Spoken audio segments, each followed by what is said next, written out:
So if the only reason you don't want to date someone boils down to the fact that they're trans, that's transphobia right there. Let's go over a couple of situations. So if you don't want to date a trans woman because you want kids, well, you better be keeping that same attitude with cis women who are infertile, or that's transphobia.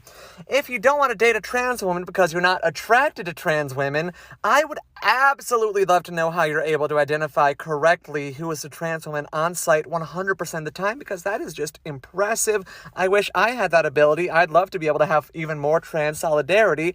And then also just being super straight is the all lives matter of sexualities. It's not a real sexuality. It literally is just something that's made up to make fun of trans people and to hate on trans people. So, yes, super straights, I don't respect you and I don't respect that sexuality. Bye.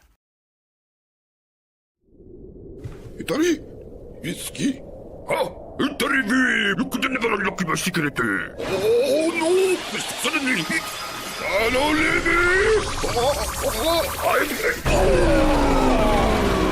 れに行くぞ Let's begin. Indeed.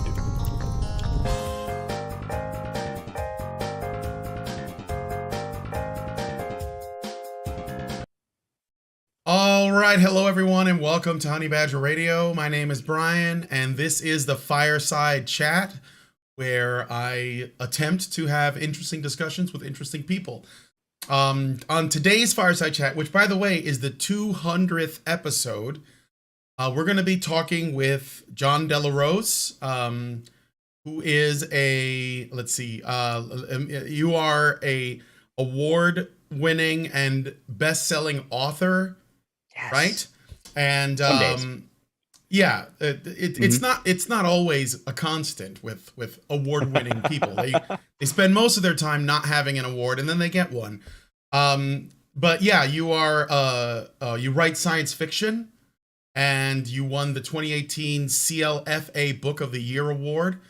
You also write some, sort of political or cultural commentary. You have a YouTube channel where you speak a lot about, what's going on in culture, or as I refer to it, the culture war. I know some people don't like that framing, but I think it is a culture war, and I think that if it only gets as far as just being a culture war, to me that's much better than, much more preferable than the alternative, right? So, welcome to the show. Hey, thanks very much. I'm happy to be here. I've been watching your guys' streams for gosh, since about 2018. So yeah, I'm kind of sad because this was a bait and switch to me, because I was like, I get to go on with like Hannah or Allison or something, but no, I get Brian. I'm just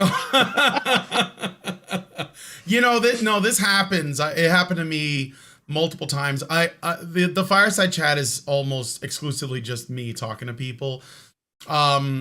And I agree with you. I think it would be good if Allison or Karen were on some of these. I think the one time they did come on was when we had an opportunity to talk to Jordan B. Peterson. This was before, he became huge. And they wanted to talk to him, and I didn't get to, even though I was there. But yeah, I mean, that happens sometimes, but I'm sorry to disappoint. No. I didn't mean to trick you. It's all good. But it's just me. So anyway, you said you've been watching us since about 2018. Why, first of all, what made you interested in our content? We're still really small on YouTube, and I saw this whole push towards feminism going on back then, and was reporting on things back then. Now it went from like the culture war in the span of like 2 years and 3 years went from like, hey, let's make everything female and let's make everything black, to now it's like, let's make everything gay and trans. It's like really escalated to a point where it's crazy. But back then, like, I was following you guys for that content. You did a really good job, and still do a really good job, just defending men and masculinity in general. And so I was just very happy to see somebody championing that on the internet. And I think a couple of you guys actually went on a couple Comicsgate streams years ago, a couple times. Yeah, Allison went on once. Yeah. With like, it was like Ethan Van Sciver's stream. I've tried to get Ethan on our show, and he has said, oh sure, I'll do it, and then I don't hear from him. But I'm not bothered by that. It's okay, Yeah, he's got a ton going on. yeah. But I'm real tight with him, so I will attempt to make that happen for you too. Oh, So, well, I yes. appreciate that. Oh, again, Yeah. it's not necessary, because I guess, like, I've never been the kind of person who chases people for the clout.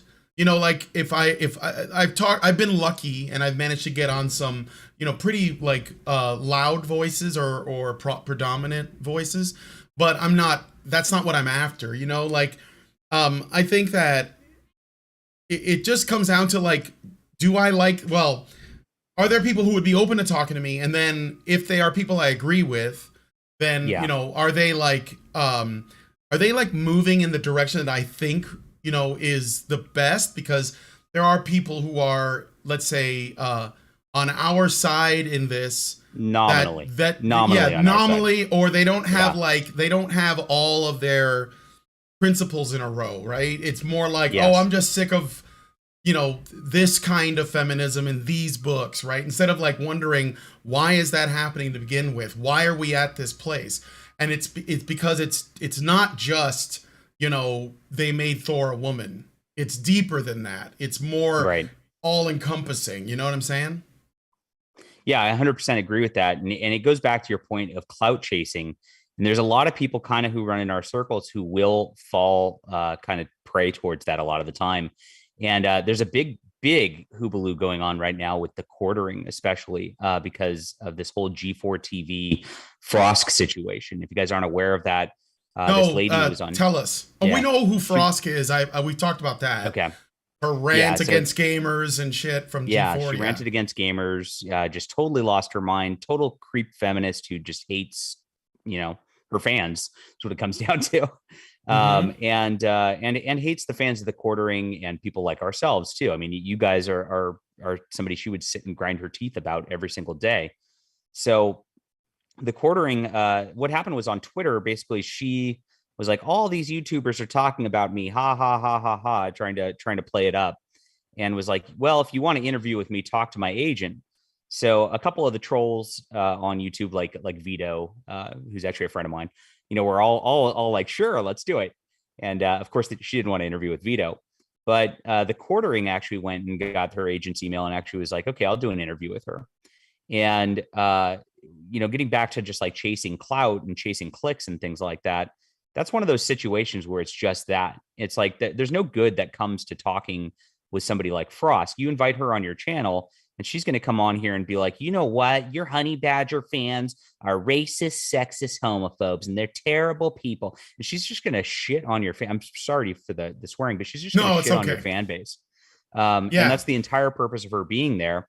And she's actually trying to goad all of us into an overreact so that somebody says something nasty back to her so that then she can go around and play the victim and actually grow her clout. That's the entire intention of something like that. And it's obvious. And that's exactly what she was going to do to the quartering. And so we're just like, why would you platform her? Why would you allow her to do that? We know what the playbook is. Is it really worth some short-term clicks and some super chats just to do that? And the answer for people like me and probably people like you too, Brian, I'm sure, is no, of course not. We're not going to allow them to amplify their message and let them do that. But with the quartering, I mean, he straight up like went full tilt on it. He was just like, I'm going to be very respectful to her and hear her side of the story. This is reaching across the aisle. And I'm like, what are you, it's like, what are you doing? You're playing right into this. And the other big fallout point of this, I'm sorry to sort of filibuster here, but it's okay. The other big fallout point about this is that, like, if you think about it, like, yeah, so she gets to go on your platform and spread her message. Is she going to reciprocate and let you on G4 TV? Never. And if it was an equal thing and you got equal time and all that for real, maybe you might do it. But like, if they're not going to help us like spread our message that like this woke feminism is garbage, it's all fake, it's all just a terrible thing in order for their agendas, then why the heck should we allow them to spread their messages not only on their big platforms in corporate entertainment, but here also? And that's been the fallout so far. It's been blowing up on the internet pretty badly over the last week. Oh, I mean, I didn't know all of that had happened, but then the question becomes, is there a scenario where our political opponents or our cultural opponents could come on like a live stream with us, even if they, regardless of the amount of clout they may have, where we could like really have a discussion and not just like, because I think that like there was another instance of this too, something similar. On Steven Crowder's Louder with Crowder show, right? You know about Louder with Crowder? You ever heard of that? Of course, yeah. Okay, I just wanted to make sure. I don't know. He was responding to, and this all happened live supposedly. He was responding to a video that Trevor Noah of the Daily Show made with regards to Joe Rogan, where Trevor Noah was just calling Joe Rogan a racist for, you know, the recent controversy surrounding Joe Rogan, right? Where they basically were like, we don't like him talking about coofs and jabs in the way that he does. We don't like who he's talking to. Let's go through his entire catalog, find everything that we could use against him, put it into one compilation video, and then try to destroy Rogan's career. And of course, Joe Rogan made the horrible mistake of apologizing. I was shocked. Yeah, I wasn't, because I know that at the end of the day, Joe Rogan's principles are unknowable because they're always changing. And I think that it's because he hasn't said, this is what I believe for sure, right? On the one hand, he's like, don't take away my guns. On the other hand, he's like, vote for Bernie Sanders. It makes no sense. So I know that he, like, his beliefs are constantly shifting. And I don't know if it's because he hasn't like really sat down and said, what is important to me and what, you know, but anyway, I'm digressing. That's worries. not important. Yeah. We can come back to Joe. But the point is that because Joe made the horrible mistake of apologizing, Trevor Noah said, well, now we can go, you know, raw dog on him and just call him a racist because he's admitted to it, right? That's what they do every single time. Never apologize to SJWs. I mean, that is the biggest message you should always take. These aren't human beings you're just hanging out with. Like, you know, if I upset Brian here, like, you know, I might call him, be like, I'm sorry, bro. Like, I didn't mean to offend you. I like you and all that. And we'd hash whatever it is out because we're normal people. SJWs have one agenda, and that's to destroy every single person out there who doesn't agree with any of their beliefs. They do not care. They're not interested. They're not acting in good faith. And that is the whole deal with them. And that's the message I try to spread because I've seen it firsthand. Yeah. Yeah. So, and we know that, like, it's all about, the difference is that the way that I see it, this is not a left and right thing. This is the SJWs, which are the left, versus everyone else. So everyone else, regardless of where they sit on the political spectrum, if they're in favor of basic bitch liberalism, they are the enemy to these people. Okay. So this isn't like, you know, it's not like the battle lines are all that clear. In fact, it's really like the overwhelming majority of people versus a tiny, loud minority with a lot of power. And then the people who blindly follow them because they haven't really, like, they either don't know what's going on or they are looking to benefit. So Trevor Noah did this video. Steven Crowder came up, stuck up for Joe Rogan, you know, but while simultaneously saying Joe Rogan should never have apologized. And Trevor Noah sent Steven Crowder a DM, and he said, why don't you have me on your show to talk about this, right? And so he DM'd him, and Crowder was like, yeah, we'll have Trevor Noah on. Now, do you believe that, because, you know, he said, well, look, I'll be polite, I'll be cordial, right? And we'll talk about it. I don't even expect that same treatment from, you know, Trevor Noah. But that's what Crowder wanted to do. And he sort of, it seems like, you know, he's extending an olive branch, but I don't think that, that's necessarily a mistake on Crowder's part. Do you? I don't always either. And here's the key differences between somebody like Frost going on the quartering and that. One, Crowder is a guy who thinks on his feet a lot better than quartering. No offense, Jeremy, out there, but you know, you're not in that league as where Crowder is in terms of just intellectual wit. And so I think he can hold his own a little better in those situations.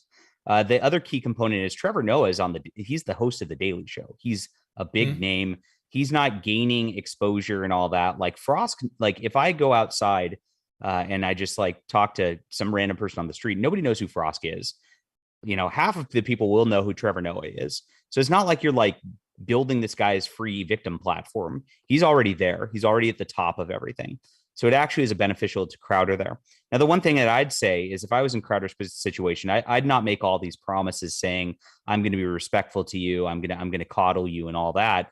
I'd make sure like you're going to be respectful to me because this is my platform and you're going to be nice to me. Otherwise, I'm just going to boot you. And you better be clear about that. And I think you do need to be firm with these people. I think you do need to actually show strength with these people, or they never, ever, ever will respect you, and they'll just go and shit on you all day long.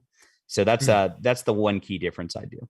Okay, so we're not talking about when you say why would the Quartering give Frosk a platform Right. when she's just going to use it essentially to abuse him, and it makes Correct. it look as though he's only using it to give himself more clout and more subscribers. Like there's sort of a, because I subscribe to the Quartering, but I don't watch a lot of his videos anymore because he seems to there's just a lot of clickbait in it, and I you know, if I hear about so and so said something about so and so on Twitter, I'm just not going to watch that. I don't care. Yeah. But like if it's significant, this is the reason why, you know, I haven't unsubbed. If it's significant, then I might check it out, but that's not very frequent. So the issue is not one of we're not going to talk to these people. The issue is more, and this is what I'm guessing, okay, is more if there is going to be a conversation between two sides of this issue, we want the best representative for our side. And maybe Jeremy isn't that. We don't want to build platforms for people. We don't want to build their victim narrative for them. It's going to be hard pressed for Trevor Noah to come across as a victim when he's the host of the Daily Show. Yeah. So Frosk, she'll go out there. Somebody will say something mean in the chat, and then she's going to claim that, you know, all gamers are sexist for ad nauseum, and then clip that screenshot. And then it's always going to leave Jeremy on the defensive for the rest of eternity. It's a very different ball game between the two people. Yeah, I mean, they're going to do that anyway. But I take what you're saying. I mean, it's the way, I guess, like the challenge is I do want to talk to SJWs and leftists and wokies, but I don't. They almost no, I do, but only to and it doesn't matter if all they do is come on and bully me and call me names and then leave, because they basically just demonstrate the problem with that side, right? But I understand. I don't think anyone has to do it. I want to bully them harder. I have no qualms about that. That's my job. That's my job here. If it's not your job, that's fine. But it is my job. Okay, well let me ask you this. No, I get that. It's fine. Because I actually have had leftists on, and usually that what ends up happening is we end up with one of two situations. Either they get on and they try to use like every rhetorical sophist trick in the book to like convince me that reality is not what I think it is, so that they can win arguments, which is extremely frustrating. Or they all of a sudden become like declawed teddy bears, and they don't want to argue and they don't want to fight, and they try to find common ground. I mean, they may not really believe it. Like maybe once you hang up, they're like going right back to what they were doing before. But that's just been my experience. So let me ask you, yes, how did you end up in this culture war in the way that you are? I mean, as a writer and everything, like what, did you have like a personal experience that did it, or you just... Oh, big time. Yeah. Okay. Let's hear it. So I was writing science fiction novels. I was working in gaming also. I wrote the novelization for a app/card game called Star Realms, which has sold over 1 million copies. It's a big game. And I was just in those circles. I did all the lore for another card game called Doomtown Reloaded. And I was just kind of just making my way through that, writing for RPGs and things like that, and writing my own novels on the side. And so I got that. I got commissioned through that. I was working with a Hugo Award nominated editor. So that lady, of course, you know, that doesn't mean anything anymore if you guys know the whole history of the Hugo Awards, which is a different story. But at the time, you know, you're just like, oh, this is a big deal. I'm starting to make it, guys. And then 2016 election rolled around. And yes, you remember those days. I do. Back when we were allowed to have fun on the internet, everybody. That's like the flashpoint of the internet. Like the yes. But go on. Yes. And so I saw election night. I was out at a party because that's what you do, I guess. I had a few drinks, so I grabbed my MAGA hat and I posted a picture on Twitter, and I did the big Trump thumbs up, and I said all caps, Trump won, ha ha ha ha ha. And I said, I think I'm going to go out and shoot off an AR-15 or something in celebration.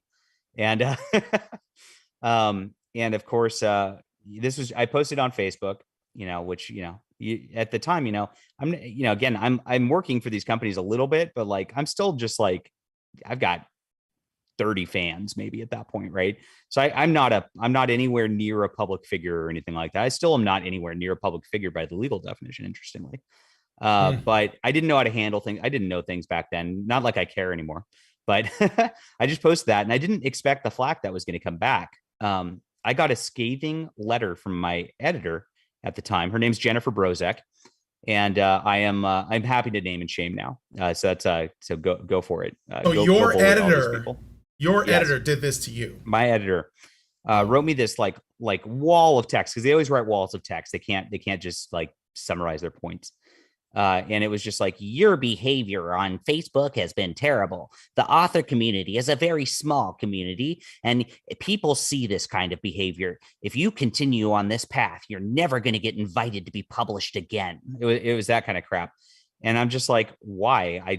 I'm happy that my guy won an election. Like, you'd be happy that Hillary won an election. I don't know anybody that actually likes Hillary, but you'd pretend to be happy. Well, a lot of people pretended to like her when they voted for her. I mean, but yeah.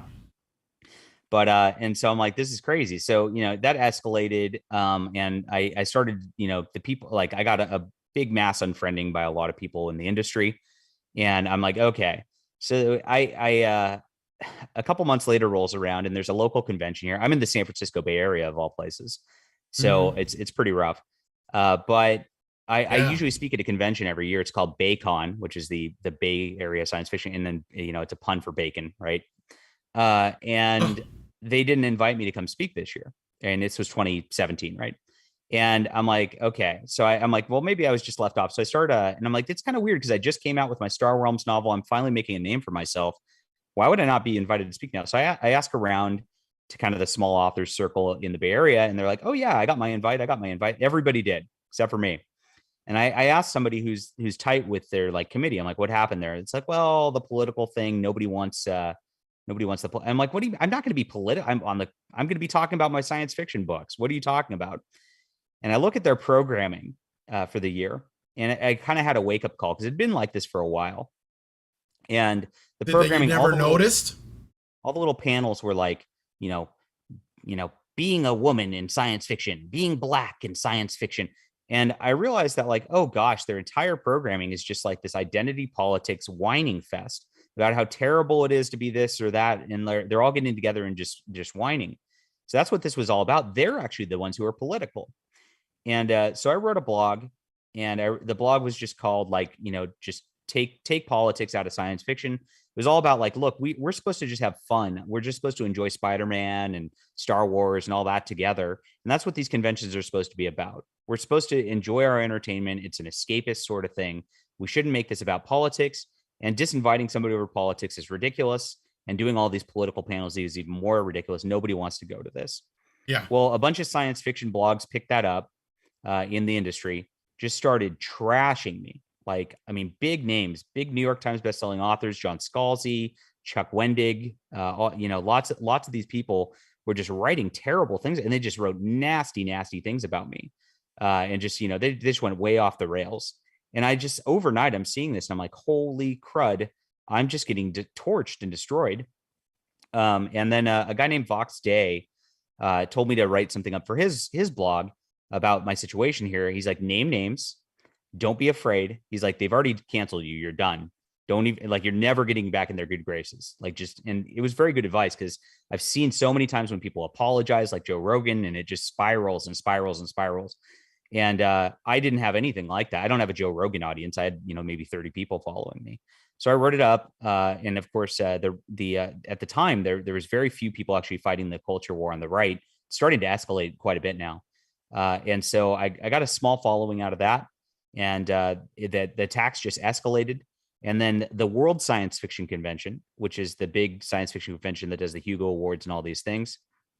And somebody in the chat says you should list names. I hit these people all the time on my YouTube videos. So if you just subscribe to my YouTube, you'll find out who's on the team SJW. But they actually came out, and I bought a ticket to their convention. Then they banned me, like straight up banned, not invite me to speak, banned, and wrote this whole diatribe on their website saying I'm a racist bully. They're going to remove all the racism from their convention. They're working hard to, do better, all that crap. Right. And I'm just like, whoa. When this happened, I was at Disneyland with my family, and my texts are just lighting up on my phone. They're like, did you see the Worldcon thing? I'm like, no, I have. I'm sitting here in line for Mr. Toad's Wild Ride. What's going on? So I look at it and I'm like, whoa, this is crazy. And it escalates. That got me some attention in the media and all that. Like PJ Media then did an article on my getting banned. And that kind of, I became like a kind of mini cultural icon at that point. And it's like, at that point, I'm just like, okay, well, if they want to ban me and libel me a racist and all that, then I'm going to go full culture war. And I'm going to torch all of these corporate government globo homo institutions that do this crap. And I'm going to just keep at it until they're gone. And that's my mission in life now. So they turned me into a zealot because I was forced to be. And that's what they do. So I did open a lawsuit against them because that was libel. And that took 4 years to fight. It finally settled last year in 2021, July. And we fought for a long time in court. They spent $100,000 plus in legal fees against me. And they knew they lost. We got into deposition with the head of their convention. And my attorney just keeps asking him, he's a big woke dude. He's got a pink mohawk, he's exactly what's his name? That sounds really familiar. Who are you talking about? His name's Kevin Roche. So is he the Maoist guy? That name sounds familiar. There's this guy with a big, I thought it was red, but maybe it's like hot pink mohawk. It was hot pink, yeah. He's an openly Maoist dude. And I think he was a writer, but yeah. So we got him under deposition for this. They, of course, for those who just joined, they called me a racist bully on their website. And my attorney is just asking questions, and he's like, John is like proudly Hispanic and Latino, and they're like, yeah, and he's like, well, so is John a minority at that point? Yeah, and then he pauses, but he's also got white privilege. And my attorney's like, what? He's like, well, he's light skinned, he can pass. And it's like, my attorney's like, so you're judging him by the color of his skin? He's like, he understands he's trapped then, right? He's like, well, it's not exactly that simple, but the answer is yes, right? Yeah, they have an answer, but they have an answer to that now. You are politically white and culturally politically white. Yes, you are politically white. But he was judging me by the color of my skin, which is, if you want to follow that line, that is the literal definition of racism, right? And so it's funny that we went there. So it kept on going, and the guy's on his heels in the deposition at this point. And my attorney finally goes, all right, do you have any evidence that John has posted, writes anything, or is racist? And the guy goes like this. No. Yeah. Of course not. Of course not. And so my attorney just like, he's like, let me talk to my client real quick. And so we paused the Zoom call and all that. And the guy and my attorney goes, well, we just won the case. He just said there's no evidence, and he just wrote that on the website that you are. So that is literally libel. It's over. He's like, I think we can stop the deposition here. So sure enough, 2 weeks later, we get an offer to settle from them, and we asked for a bunch of money. And sure enough, they blew all of their money in legal fees. They actually showed us their bank accounts. They had like nothing against me. So he was over $100,000. It's like, we could have fed starving children in Africa, Kevin. You know, we want to talk about systematic racism. We could have done that, Kevin, with that $100,000. Oh well. But but he decided to blow it. So I got like $4,000 out of him. My attorney did it pro bono because he was just on our side. And so I spent nothing out of this. And then they wrote me a formal apology, which was posted in a bunch of science fiction magazines and things like that. And they lost. So they lost the libel case. It was very bad. And you'd think their conclusion would be like, let's stop messing with people. This was a bad idea. The guy actually wrote this blog later on, which was like, the lesson here is that you shouldn't be specific in what you say about people. It's like, wait a minute. You missed the whole point of it. Kevin, because they all watch me. They seethe and watch me and grind their teeth. It's funny. Kevin, the lesson is not that you shouldn't be specific when you're trying to harass somebody and ruin their careers and all that. It's that you shouldn't harass people and try to ruin their careers over different beliefs. That is the lesson you should have learned. And I hope we can keep hammering that home. That's all. Yeah. Yeah. Well, the culture war is a big deal for them. And it's good that we call it that too, because, you know, going back when I mentioned Maoism, that was the kind of thing that was going on. It was a cultural revolution. They're doing very similar things. And what's interesting is that 2016, however you feel about it, it doesn't really matter. But when Trump won the election and then Brexit happened, so it was around the same time. This is when the mask came all the way off. Like basically they felt as though they had to expedite their plans. They had to like go, you know, hit the nitrous on what they were trying to do and propagandize us as overtly and as blatantly as possible and as quickly as possible, because they realized that people were starting to say, you know what, I don't like where this is going. And they did vote, and, you know, on the, at least in part, on the grounds of what was going on in the culture. It wasn't even necessarily about the politics or the economy. It was about the culture. And this is what people were concerned with. And so they have to frame the narrative in the way that they do, in the way that they have for most of us who went to school from the moment we were able to go, where they frame our entire world based in their skewed version of history to essentially create activists, right? And this is what goes on in schools and, you know, all over. And it is a war of information, or a war of within the culture. That's not really debatable at this point. And I think that you guys can see that. So so we've actually covered stuff that was going on at the Hugo Awards, and I believe there was another award. It might have been for horror writing. I don't know if you do any of that, where the award, the actual trophy itself resembles H.P. Lovecraft's head. You ever hear of that award? Do you know? Are you familiar with that? I've heard of it, but I don't run in horror circles. Yeah, I understand. It's a very different world. Yeah. Yeah, sure. Well, the people who did it, because it's just so you see, this was years ago that I talked about this on my show. The people who did it because they changed the trophy. They basically eliminated the image of H.P. Lovecraft from all of their branding, including the trophy. And the reason was because they were like, well, H.P. Lovecraft was a racist, right?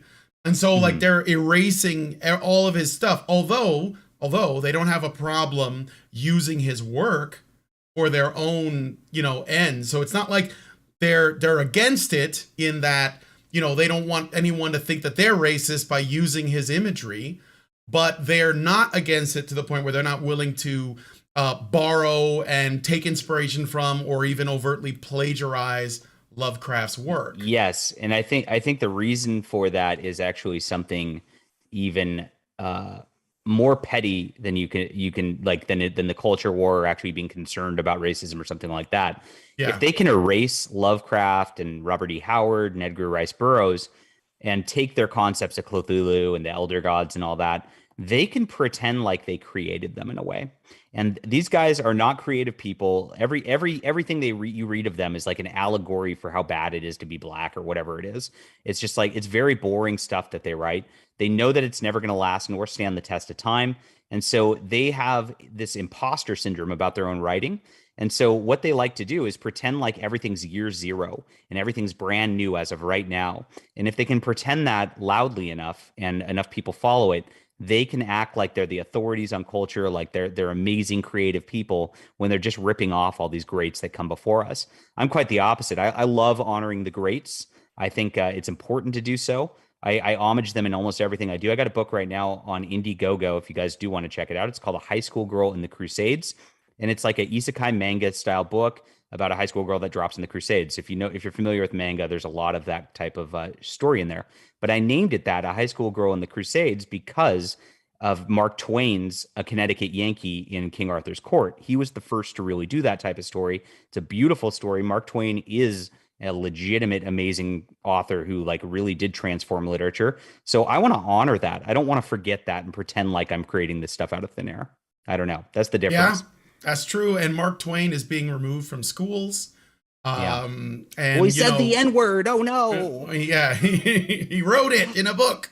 And it's all about control over the culture. This is what they want. This is why they can't. This isn't like well, let me ask you this.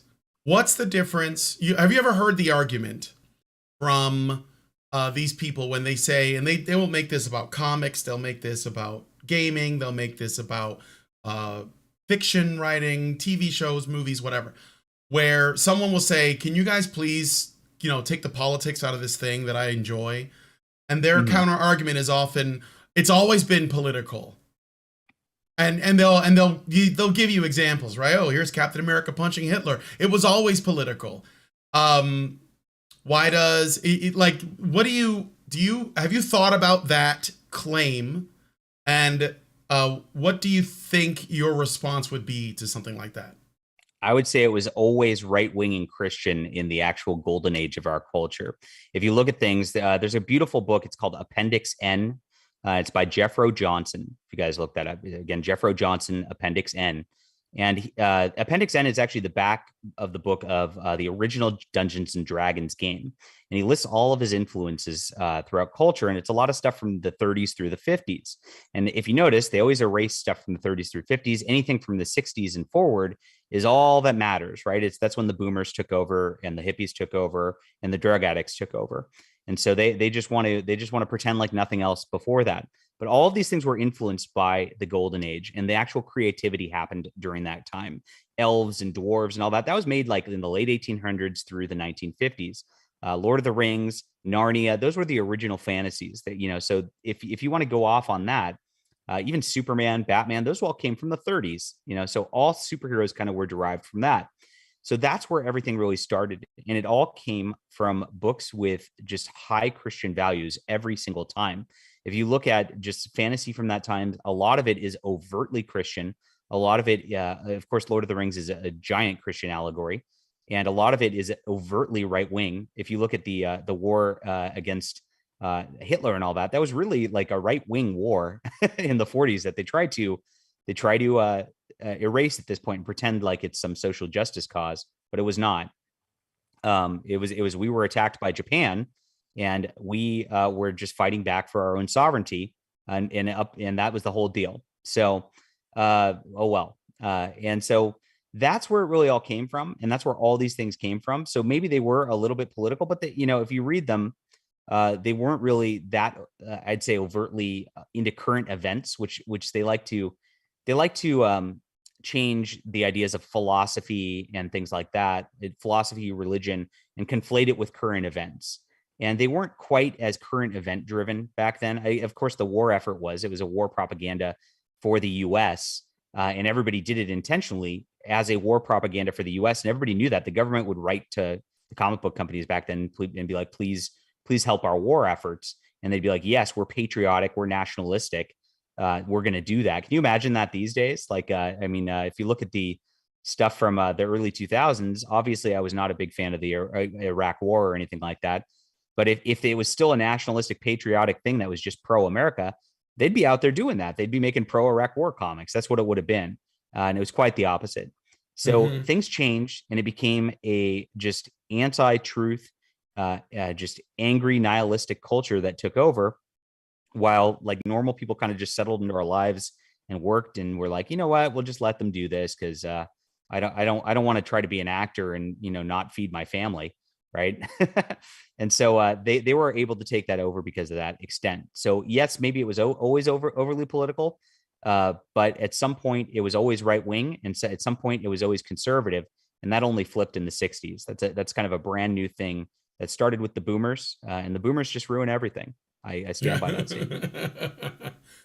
I think that the word political is tricky, because I don't like, for example, the claim would be if you could make the case, and I mean, I think it wouldn't be that hard to do, but if let's say you made the case that C.S. Lewis's work was overtly Christian, which it is, right? Especially Chronicles of Narnia or Screw Tape Letters or whatever. But that doesn't necessarily make it political. You know, because I think that when, and this is like an important distinction, I think that having a religion, whatever it is, whether you're, you know, a Buddhist or a Jewish or Christian or even Muslim, whatever, it doesn't matter. If you grew up with this religion and then you wanted to get into a creative career like writing or like art, then your religion is going to inform what you make, right? Because that's what you know, right? It's you're basically just expressing your values through your work. So it's not like you a person who sets out to tell a story like Tolkien. Like Tolkien was often approached by people in interviews, and he said, "Oh, what is Lord of the Rings an allegory for?" And he always avoided answering that question because he didn't want people to put him in a box, right? And he was basically for black saying, people. I mean, I've heard this over the last 2 years. Yeah, well, he didn't, but like, you know, Tolkien was generally, he didn't try to sell the Lord of the Rings or the Hobbit through a sort of like, you know, a reference to Christianity or Catholicism or whatever, right? Instead, he just said, look, I just wanted to create my own mythology for, you know, Western Europe, and I'm pulling from all these various things that mostly like a lot of pagan things, right? That are much older than, you know, when Christianity came to Western Europe. And I'm going to use that as my baseline. So he was honoring work that preceded his work, much in the same way that you are, right? And then he created his world through that. And he didn't want to go there and say, look, this is Christian or whatever. Because I think that he didn't want people to, first of all, he didn't want anyone to feel alienated by that, to say, well, I guess it's not for me because I'm not Christian. But also because he didn't feel the need to make a statement that way. But the fact that he was Christian means that he had a certain baseline belief system that was going to inform his world and the way that he built it and the stories he told, right? Because at the very least, and I mean, I know that some people would disagree with this, but I think that if we make this, at the risk of oversimplifying, a story that is Christian or has, and when I say that, again, I don't mean that it has religious imagery like, you know, in your face in it, but a person who is a Christian that's telling a story, even if it's completely made up and they're not drawing from anything, that person has an idea of what good is and what evil is. And it's informed by that, right? And so they're going to put it in their story. And that's why these people, they're like the wokies that try to tell stories. One of the problems they have is that they think that what is right or wrong is something that is subjective because they have a postmodern view on reality, right? So they will say, well, this is why, for example, if you watched, and I hope you didn't, but if you are aware of the story for, was it WandaVision? Is a really good example of what I'm talking about. It's being praised, or it was praised, as sort of a feminist story, right? Because as a female main character, and she's like all powerful, right? And what does she do in the story? Well, we're asked to sympathize with her. We're asked to see her as the victim, and she's enslaved an entire town with her powers. Right. Yeah. So she's all powerful, and The moral of the story of WandaVision is that an all-powerful woman will go absolutely crazy, ruin everybody's lives, and that's why you should never give women power. But that's not the lesson they're trying to pass. The lesson they're trying to pass is that despite all of that, she's still the victim. Like, despite everything. Yes. That's why the other woman, the black woman, Monica Rambeau, says, you know, they'll never understand what you sacrifice for them. And I was like, do you guys have no idea what the difference between right and wrong is? But they don't, because what is violence? What is violence to normal people? And what is violence to them? When you get into their subjective morality, storytelling, and all that, you can really cut and paste any narrative of it. I mean, I just destroyed WandaVision in a couple words and said that was the moral of the story right there. And it could be that, because if you look at it and you look at it from that lens, you definitely could draw that conclusion of it. I remember when Black Panther came out, and everybody said Black Panther is the most alt-right movie of all time because it's like it's an extremely nationalistic, xenophobic group that like builds a wall to keep out like other races and things like that. It was amazing if you look at it from that perspective. And it's like, wow, that's pretty funny. Yeah, they didn't really change that. And this is like the reason why I ask people to think harder about what the left calls the right, because they're always projecting. And so when they say, like, I got into it with a friend of mine who later unfriended me. It was a while ago. And I said, he was feeling really strongly, and I wanted to get his version of reality like out, right? Let's hear it, right? And I said, what is the traits of conservative people? And I said, what are their negative traits? And he'll say, well, they're racist and they're sexist and they're homophobic, right? And I would say, so when Black Lives Matter activists talk about killing whitey, does that make them right wing? Because they're basically like espousing the exact same sentiments that they claim that their opponents espouse. And if your problem is you're using dialectic reasoning to mess with rhetoric. And yeah, so I know, but it doesn't matter. And that's where I've given up on any sort of that like idea. And I just laugh at stuff. And if you laugh at them, it really disarms them because they can't laugh. They're so serious about everything. And the one thing that they're scared about, like we talked about at the beginning of this, is losing their clout. Their entire thing is social clout, social status. That's all that matters to them. So if you just make their social status a joke, it makes them a joke, it makes their whole everything a joke. And that's when you get them to lose their minds and get them to overreact and get them to go absolutely crazy and start ranting like the opening video on TikTok that you were just showing today. You know, trans men, you know, women are women too, and you should want to date trans women or else, you know, it's like that's the type of thing you want to get to, because once that mask slips, that's when normal people go, whoa, I want no part of this. And that's where we start to win, because we're having fun. Everything we're doing is based on objective truth, objective good and evil. Heroes are heroes, villains are villains. It's very simple. It's very true. It rings true. The reason that C.S. Lewis rings true is because his story like has that truth of Christ in it. And that's a good thing. And I would go so far to say that that is a very overt story, but that is truth. When they try to tell their narratives, there's a ring of untruth to everything they do, because everything's subjective. You can paste anything on top of it moral wise. It doesn't quite make sense. And that's why it doesn't stick with you. That's why it doesn't feel right at the end of the day. Truth is everything. Truth, justice, and the American way, you might say. Yeah, you might say that, although we're not allowed to anymore. No. But to be clear, I was a friend of mine, so I wanted to try to be more diplomatic. And but I mean, I agree that there are plenty of people who just don't have an interest. And you know, I think that the key thing that you should be looking out for, and this is for everyone, if you if I have a certain way that I want to, you know, frame a piece of art that I'm making, like a story I'm trying to tell, or a show I'm trying to do, or whatever, or because I do the tabletop thing too, and I've been watching what's been going on there, and it's freaking terrible. It's a train wreck. It is. Yes. It is absolutely just the worst, and I know why this is happening too. But like, I'll come back to that in a second.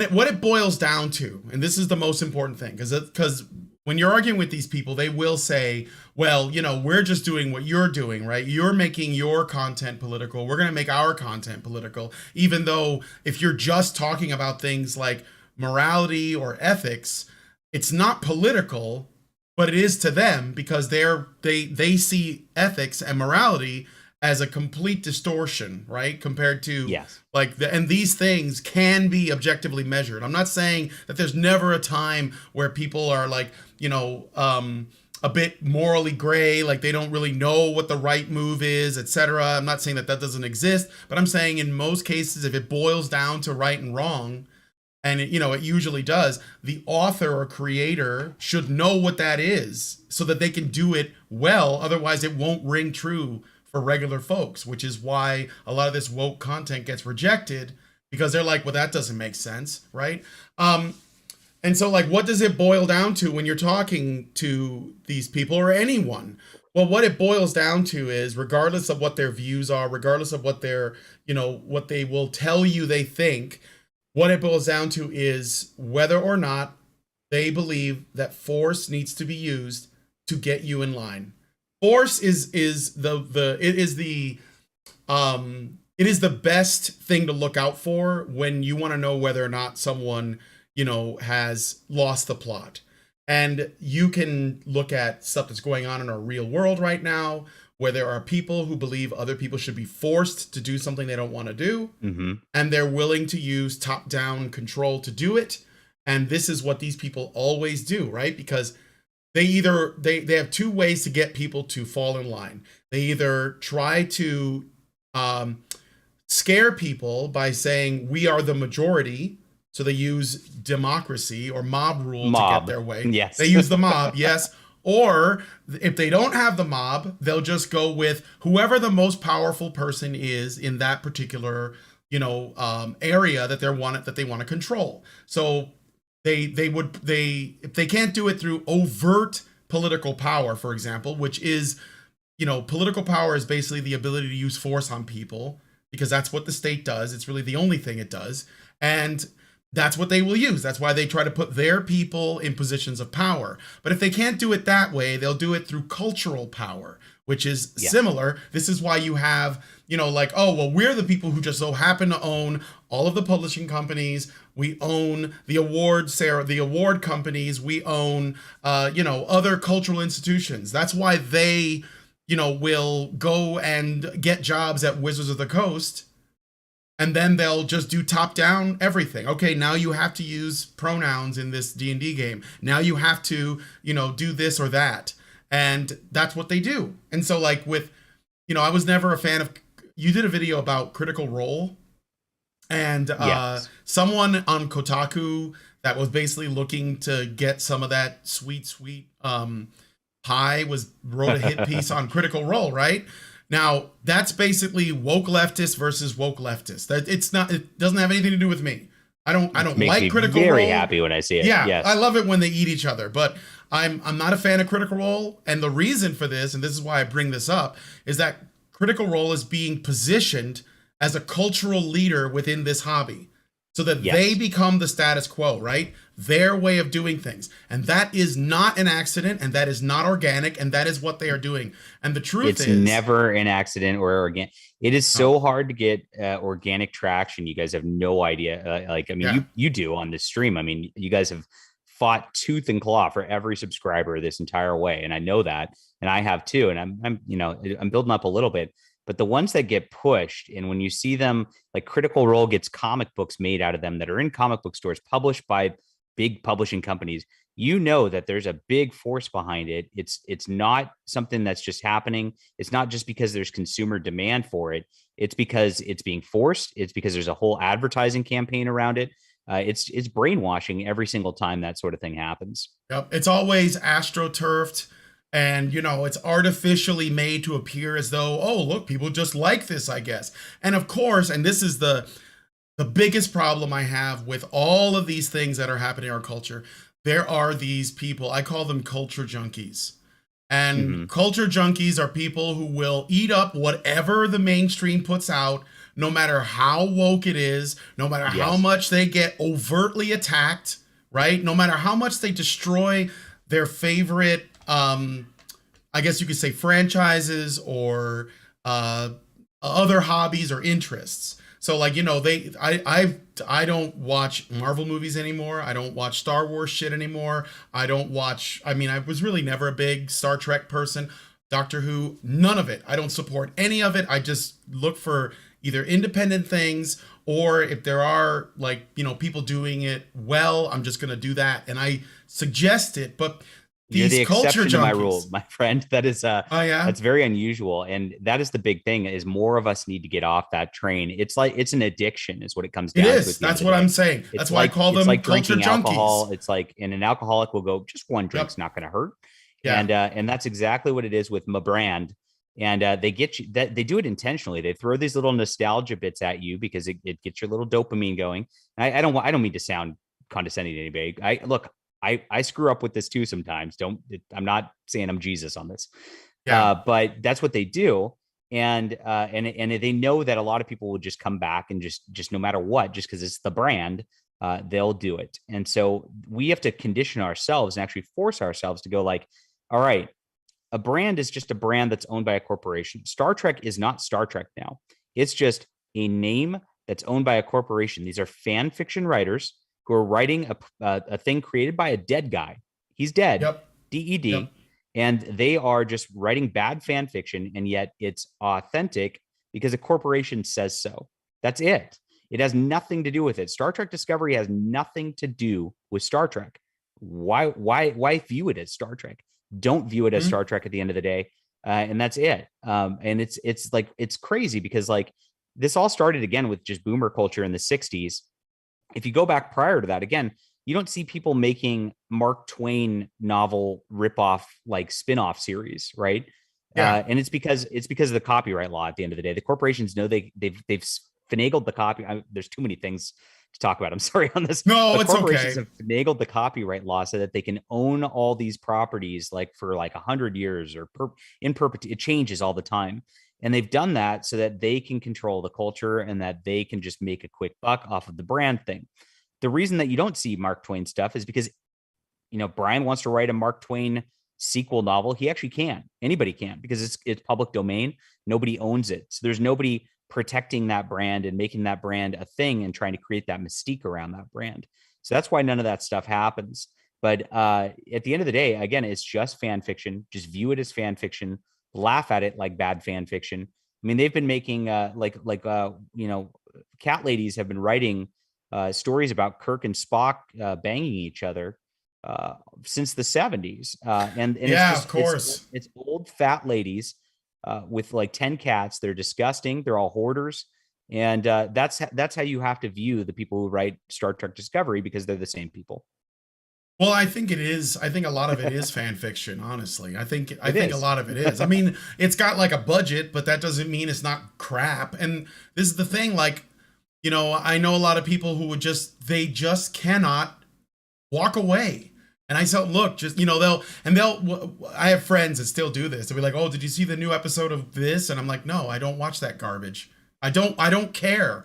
I don't care what, like I don't care if they like brought fucking, you know, I'm sorry for my language, but on here we don't really censor, but if it offends you, I'll try not to use it. I'm offended. No, I don't care.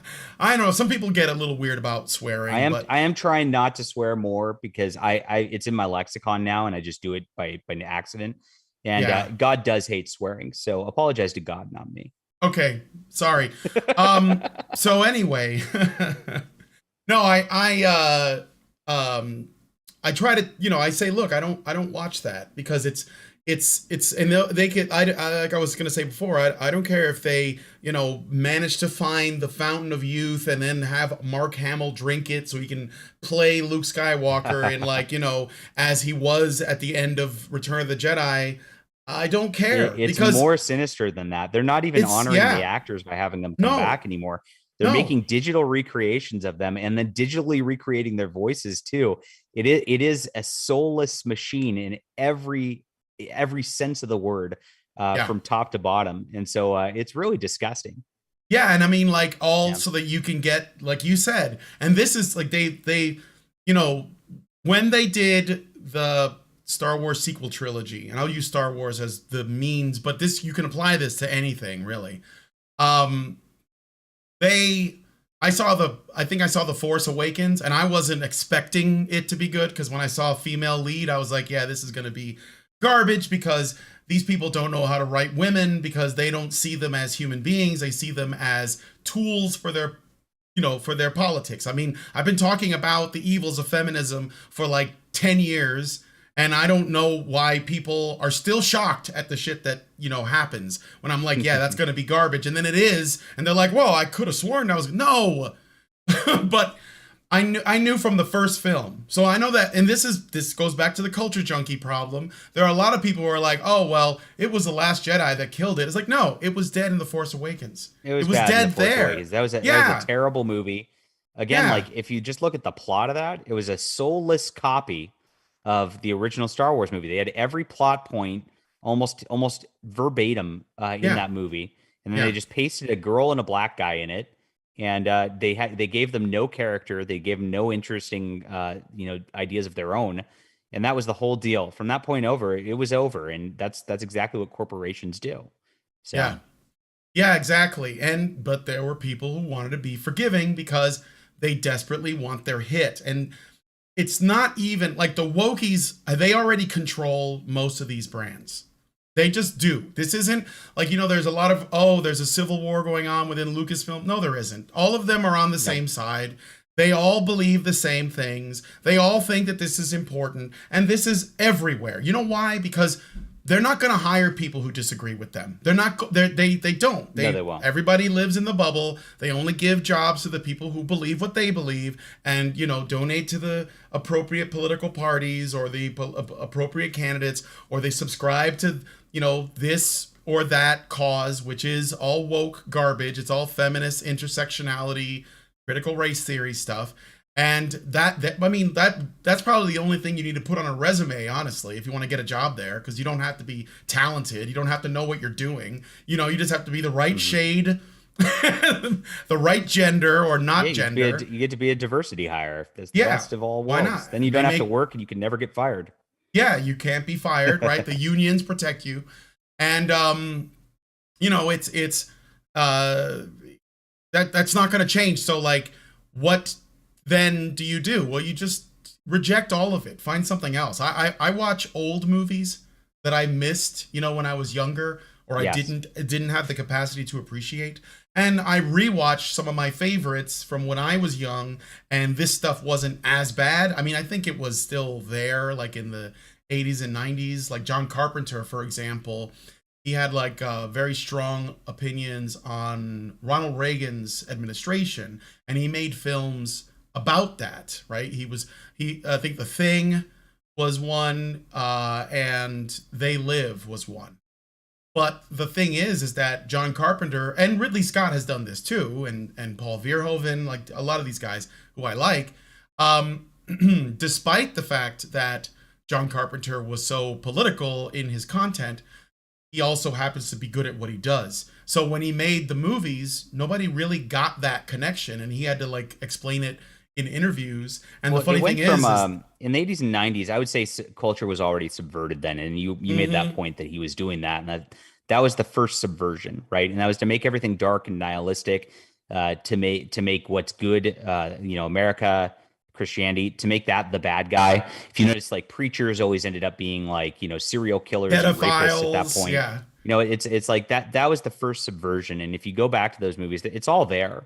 The difference is when they got hired into the industry at that point, they had to have talent too. And so they could make a subversive, terrible thing with talent, and it looks pretty good. I still try not to watch those personally because, well, for me, it might be. I mean, we enjoy what you want to enjoy. I don't want to shame nobody or nothing. Sure. But for me, I don't want to be influenced in my writing as a creator by something like that. If there's subversion coming in, and this happened to me, I was talking again with Vox Day. Gosh, it was 3 or 4 years ago, and he read my first like 3-4 novels back then. I'm on novel number 17 now, so I'm way further past that. but he would be like, look, you're still being influenced by what's called pink SF, which is the feminist, science fiction and all that. He's like, I Pink could see science it in your fiction? book still. And he's like, it's not your fault. You're not doing anything wrong. You just grew up with it. That's what influenced you. You need to just never read any of that stuff again. Just start reading things that are only good and old school. Read the classics. Don't read modern science fiction from even the 80s and the 70s, because stuff was already taken care of back then. And this is advice for artists more than it is for I just say that just a consumer wants to have fun. You can, like I said, you can do what you want as a consumer. It's not my place to tell you anything otherwise. But that's the deal. And so I started reading completely different things, and then trying to be very cautious about things like that were influencing me in the pink SF world because of that. And so that was there. Now they had talent, and what happened was once they got in, because even though they had talent, they were about their social agendas. They then, instead of hiring talented people after them or recommending them to the industry, nepotism started to come into the industry, and they just started hiring their friends. And once they started hiring their friends, those were the people without talent that got in there. And suddenly those people have cultural high positions. They just hire their friends, and it spirals real quick to the point where it's just a bunch of talentless hacks all across the industry. And that's what we have now. So, I think it's really interesting that you mentioned pink SF, which I assume stands for science fiction. Yes.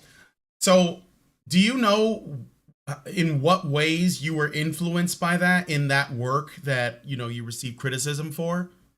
Absolutely. So I grew up on this is actually a book that hasn't gotten released, believe it or not. But you just got a super chat. So why don't you read your super chat before I get into that? Sure. Richard Bier gives us $4.99 and says, I remember 80s sci-fi horror always being a result of a military experiment getting out of control. That's true. They wanted to push a big anti-American military thing back then. And the reasoning for that was because it was a commie agenda, right? The USSR and the United States had a Cold War at the time. So if they could subvert the American military, that was seen as our major institution, that then the USSR could spread its influence better and spread communism better. It all comes back to that at the end of the day. I want to say something funny related to that. My wife, she's from Canada. She didn't really watch a lot of films, and I love movies. I love film. And so I wanted to show her films, and I have this big collection of movies and stuff, and most of them are older. And we got on this kick where I showed her the original Rocky movie, Lester Stallone. And she was hooked, right? We watched all of those, and then we watched, and I said, well, do you want to watch more Stallone movies? And she was like, yeah. And I said, okay, let's watch Rambo. And so we watched the first Rambo, and there's something really funny about that first movie that I think is just really interesting, because I think it speaks to what you're saying. So in the original Rambo, John Rambo returns from the Vietnam War, right? He returns home, and he's in near Portland or something. And he runs into these cops. That's basically the plot of the movie. The cops, they see that he's like a drifter. He's wearing his, part of his uniform, so they can see that he's a vet, and he's coming back from the war, and he's essentially trying to pick up the pieces of his life. And the cops can't leave him alone. They don't like him there. They give him a hard time, and it ends up spiraling out of control because of these cops. And the thing that I thought was really strange about that was, I don't think it was because they were portrayed as conservative, God-fearing cops, rednecks. They could even describe themselves as hicks or whatever in Portland. And I thought it was really strange, because I was like, wait, would it have been the police that would have had a problem with the Vietnam vets? Because I know that the peace movement, and that was that was going on in the States, they were the ones that had a problem with Vietnam. They were the ones that treated the vets really poorly. And one of the reasons for this, and I don't know if you guys know this, but it was basically the people that were leading those movements, or that were the voices of those movements, were they were commies. And their problem was that they wanted communism to spread, everywhere, and when we would go to war to stop them, they would complain, and then the way that they would frame it is that, you know, America's a bunch of warmongers that want to police the world, etc. And I mean, I'm not saying I'm for policing the world. I don't think the United States should be doing like a lot of that shit, in my opinion. Yes. But I'd like countries to start paying for their own military instead of using ours, because they don't. But like, you know, and I thought it was really weird because Rambo was trying to say two things that make no sense, because like historically, I don't think it's the case. You know what I'm saying? Do you remember that?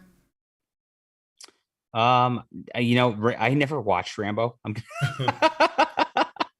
Here's the deal with me, and it's very different. I don't watch a lot of movies because they're like 2 hours and I have no attention span.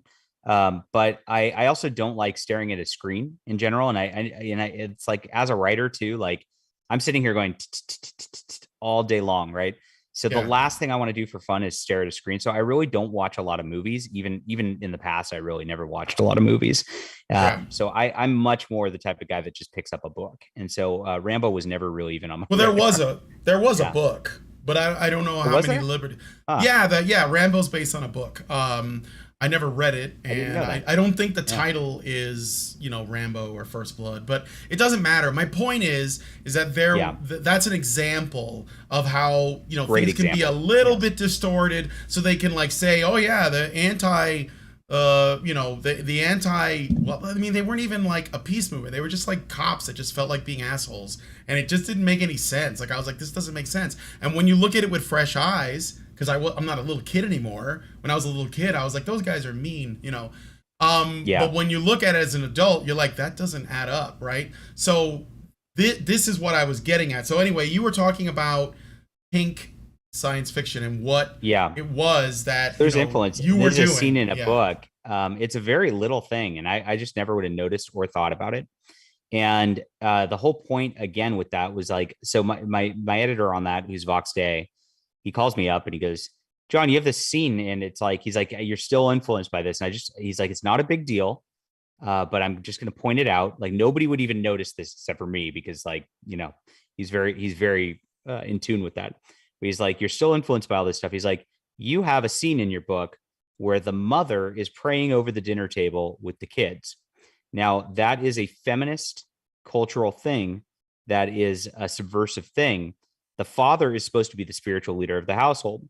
And if you go back to the Bible, it always says women should not teach, that the men are supposed to be the leaders of the household. You need to adjust this. And I'm going to adjust it in the edits that the man will be praying. And I'm just like, my mind was blown. I never even thought about it in that context. I was just like, I was writing a scene with the family and the mom was praying. My mom always prayed over the dinner table. That's what she did. And so I was just like, I never even thought about it. And it's, yes, that is actually it's like, we're not third or fourth wave feminism, but that is first wave feminism influence in there. And it all goes back to that. And you have to, if we're trying to actually push back and change culture, we can't be neutral towards first wave feminism and second wave feminism of the past. We do have to actively push back and subvert that, which is actually not really subvert. I guess that'd be supervert, because it'd be the opposite, right? That, and go back and regress harder in order to push that influence for the next generation to get things back to the equilibrium that it's supposed to be. So it's a very interesting thing. It's a small thing, but those are the little things that add up over time. And I am trying to be cognizant of those at this point. So how well, I mean, I know that you've sold books, but do you think that there is a change for the better or the worse in your view in the culture? Right now, it's been a big push this last year and a half. A big thing I've always done has been a pulp writer, because the pulp writers of the 30s are really what I want to emulate. They just wrote fast. They wrote hard. They just like worked their tails off. You know, Edgar Rice Burroughs would be coming out with a new book every like 2 months. That's what I want to do at the end of the day. And what it does, maybe, you know, it looks like maybe something's not selling like buku crazy, a million units or like that. But what happens is I start to get one novel out, and maybe that sells me a book a day. Then I get 2 novels out, and maybe that sells me 2 books a day. Well, now I've got like 15 out, so it sells me like 10 books a day. And whereas it's one of each of those, it adds up real fast to where my sales are starting to spiral real fast. And that's the pulp mindset in a nutshell. I have had a book that's sold about 30,000 copies. I haven't checked it in a while. It's called For Steam and Country. And that one actually like skyrocketed to that point. And that's what I'm kind of building my career off of. And the book sales of that keep trickling forever, really. But everything I do is pushing even more. And I've started to see that there is an increase in sales, in views, just in clicks on everything over the last year. I think people are waking up towards the corporate culture. I think people are looking hard for alternatives, and they're looking hard for alternatives that aren't just like, it's not just the YouTube guy who goes out there and he's like, hey, I'm going to monetize my YouTube channel. I've got 1 million subs now, so I want to make a book real quick. Here, buy it. Yeah. They're looking for people who actually are committing towards good writing, towards actually a career in it. And that's what I'm doing, obviously, with I've got 36 comic book issues out, 15 books out. We're not slowing down anytime soon. So this is not like a one and done sort of thing at that point. And I think that people are finally tuning in and waking up. And I think 2022 is going to be my best year financially yet. Yeah. Yeah. It's funny because I think pulps are making a comeback, and they were very popular 100 years ago to, like around the same time of like the last century. So like, 1922, 1920s, 30s, right? So it's interesting because it's like we're, coming back around like this. The cycle is beginning to repeat. And I've noticed that it's because we have the internet, and like on my Facebook page, and I'm sure you've seen this, well, I'll be scrolling and there'll be like advertisements for, cyberpunk science fiction or isekai books or whatever. I mean, I think most of it's probably garbage, but the point is it exists. And that was what they used to say about pulps too, right? That most of them were pretty bad, but then there were the really talented people that stood out. And I've always liked the pulps. I've always been, a really big fan of, those hard-boiled detective stories and everything, like you said, Conan the Barbarian, The Shadow, Tarzan, whatever. And so like, I think it's really interesting that like this seems to be making a comeback. I actually think people are reading more now too, which is good because, I think that just like passively consuming TV shows, and it's junk food mostly, and I don't think it's really healthy for people. Yeah, I 100% agree. And so I'm looking out there, obviously it'd be great if everybody in the chat just checked out my stuff, and I hope you like that. But at the same time, like I get it. There's a wide world. You might not like my stuff. That's fine. There's great people out there doing the same thing as I am. There's Brian Niemeyer's one of them I really like. John C. Wright's an amazing. If you can talk to John C. Wright, the guy is one of the smarter people I've ever seen, and he's just a brilliant dude. But I like that. Wonderful writer also. And then in the comics world, of course, we've got my good friend Ethan Van Sciver. We've got people like why am I blanking on this right now? There's too many, but John a lot Malin, of guys making comics, John Malin, Shane Davis. Just there's a lot of stuff going on right now where we're really making waves in all of these things. I'm going to try to venture into tabletop gaming. We have a new tabletop RPG called Ascendant, which is by a guy who's on our side, and it's a superhero book, and it's by a guy named Alexander Macris. He's amazing. And so that's happening. I'm going to be pushing into card games and board games shortly, because I think we need to push back there too. So we just need to like really just like push the whole front everywhere. I'm hoping at some point, obviously, we can make movies and things like that, because that's where you really start to influence culture. But that's really expensive. So we'll see. Yeah. I agree with the board game thing and the tabletop thing. I've had on this guy named RPG Pundit before, and I'm aware of him. Mm-hmm. Oh, you're aware of him? Okay. Mm-hmm. So yeah, I mean, like I think that we do need to be more vocal. But here's a tougher question. We're going to end on this, and then we're going to go into the patrons and hang out with them for a bit. Sure. If you're okay with that. Absolutely. Patrons. Okay, sure. All right. So here's a question, because I know somebody in the comments is going to say this. So what's the difference between, let's say, what it's a two-parter, I guess. what in your view is the difference between good creative work and propaganda? And how is your work not propaganda of a different stripe? I think it's putting storytelling and character first. So there's plot. I usually come up with a plot or something like that. And some of my stuff has like zero overtones of anything, like, or at least, well, I say that, but I'm sure I'm sure somebody Well, can I pick mean, into that and find that it does. it's influenced by you, yeah, because you wrote it, right? So that'd be like but saying, it's not intentionally. Let's put it that way. Yeah. But that'd be like saying, like, George Orwell, is obviously he was a bit political when he made Animal Farm. It's like, well, yeah, but that's what he wanted to talk about. So yeah, it's it's a tough line, but I find it's easier to talk about just ideas like heroism, what is good, what is evil, to be like, okay, is this a Christian ideal of a man, versus something like a current event. The current event always poses a problem. That's where you get into the like really cringeworthy propaganda. I had a nice friend who I'm not here to crap on you or anything if you're watching this, but was talking to me about like, hey dude, I was thinking about doing this like trucker comic book, where it's a bunch of truckers doing their thing. And I'm like, slow down. I know that sounds like a great idea and you're really excited about the Canadian truckers right now. I think they're great too, but just think about this for a second. You're going to write your script, hire a comic artist, get it drawn. It's going to be 9 months to a year from now by the time you actually get this out there on Indiegogo or whatever. Then it's going to be another 6 months until people actually read the book and get it. At that point, that's going to be so culturally irrelevant. People will just be like, that's an old meme. Stop it.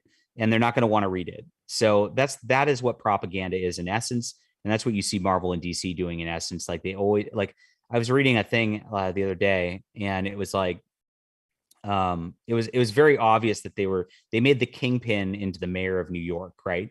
And the Kingpin's this crime guy, and he was I'm gonna make law and order. And I'm like, you're really doing Trump as the Kingpin, really? And it's just, he's like, it makes you roll your eyes so bad. Yeah, it's all the villains now. Yeah, and no, you're right. The current, see, this is the thing. I know that there are people who want to do that. I've had people come to me with these kinds of ideas too, or where they just like reverse everything that the wokies are doing. And I'm like, yeah, but that's a step away.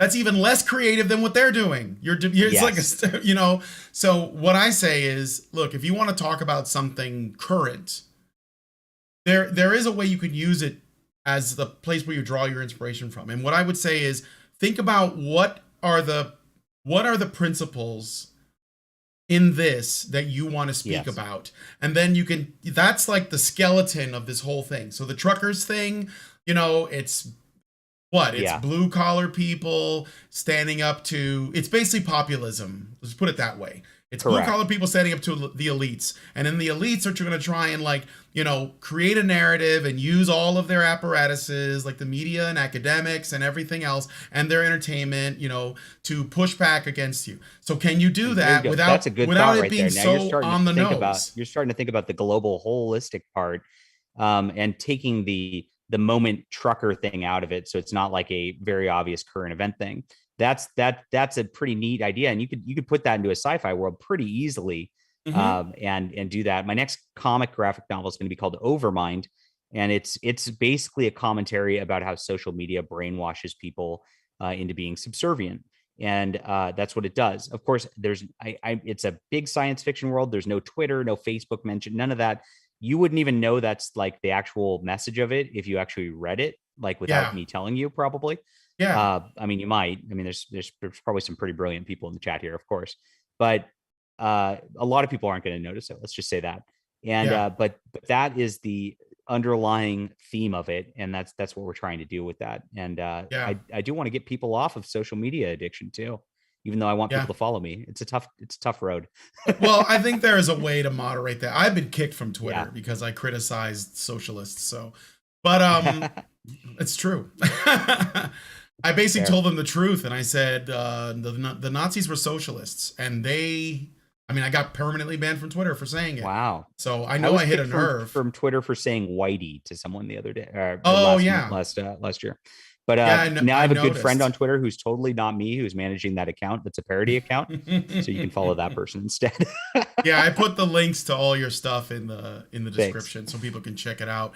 I was gonna add one more thing. Oh yeah, see, the thing is, once you understand if you look at an event like the truckers, Yes. like kids being taught critical race theory in schools, if you just speak to that event, then it's not only is it like, the problem is that will later not be relevant. People might even forget, that even happened, depending on where things go. You're not going to be able to make a lasting, a lasting impression on people. You're not going to be able to Yes. help them understand why this is happening. This is why you have to dig as deep as possible into what is the problem with this, right? It's And really then- about truth as a holistic thing, and is what it comes down to at the end of the day. And that's what I try to do: truth, beauty, real good, fighting real evil, and of course overcoming real evil, because evil in reality doesn't win in the end either. Evil always falls apart. Evil always gets too prideful and oversteps themselves, and that's something that people need to learn, because if people don't learn that, they'll be conditioned not to fight it. And that's the whole problem we have with our culture. If you even take a step back further from politics. Yes. Well, that's exactly right. I mean, I've said often that politics is actually too shallow a way to look at these problems. It's actually just surface level. It's just the means by which people get things done, and it usually involves force. And so that is on its own an immoral thing. But there's something deeper than that. There's something that precedes it, I guess, is better way to put it. So, okay, so I got some super chats, and then we're gonna head into the patron show, and I'll let you say some final words before we do. Let me see. Duncan Alexander gives us 35 czars. I don't know what czar is, but I always forget. But thank you, Duncan.